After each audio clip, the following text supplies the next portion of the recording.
She is history's most famous woman, venerated in each corner of the globe, and miracles have been attributed to her intercession. I'm, of course, speaking of Mary, the Mother of our Lord, and joining us now to discuss his new book, Compendium of Marian Devotions, is Father Ed Broom, Associate Pastor of St. Peter Chanel Church in California.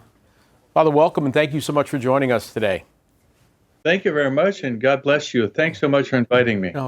The book is beautiful, and I don't know if you were with us, the last segment that we did was on Catholic art, and this is a great segue because there are so many beautiful images in this book, and the purpose of art, what we were just saying in the last section, is to draw someone in. So this is not just beautiful reflections on our Blessed Mother, but beautiful art. So the art was an important part of this book, is that correct?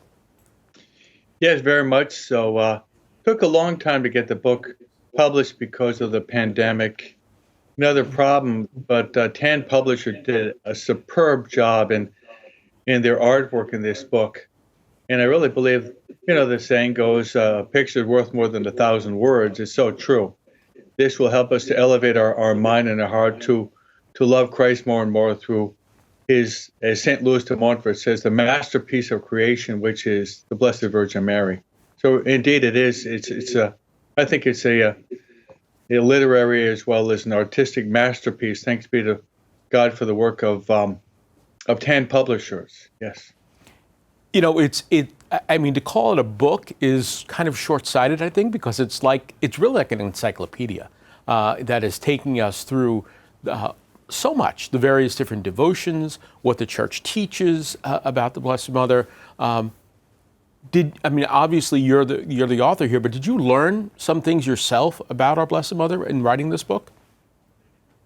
Yes, my original intention was the following. I had written another book published by Sophia Press on consecration to Jesus, through Mary, through the 20 Mysteries of the Rosary and the 7 Sorrows.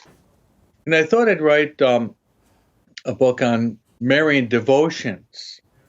So I started to write different Marian devotions, which would be the Angelus and the Golden Hail Mary and Marian Novenas and the Memorare. And then Tan Publishers, Brian, who was helping me out, said, well, why don't we expand this and add to the Marian devotions? Why don't we add Marian dogmas? So I thought, well, why not? So I was able to put together a kind of succinct explanation of the 4 Marian dogmas, which would be the Immaculate Conception, her perpetual virginity. Then you have Mary's divine maternity, which is her greatest privilege. Then Mary's assumption into heaven. So I was able to do that. And then they suggested that, well, why not write a few chapters on approved Marian apparitions? So I thought, well, why not? So I was able to put together a chapter on Our Lady of Guadalupe, then a chapter on Our Lady of Lourdes, Our Lady of Fatima. Then there's a really beautiful chapter also on what happened in Rue de Bac in 1830, which would be the miraculous medal.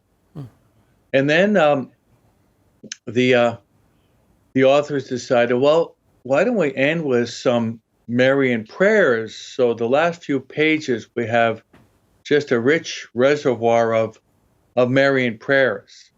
The obvious ones, the Hail Mary, the Glory Be, and the Rosary. But then you've got a beautiful litany, the Blessed Virgin Mary, and other beautiful prayers. So I really believe that this book, it's true. I felt that I had to do some more investigations on the person of Mary, but I was enriched by it, and I really hope that others will also grow to love the Blessed Virgin Mary. And being an oblate of the Virgin Mary, it's part of my charism to try to get as many people to love Mary as possible. So that's kind of the whole genesis and the evolution of this book.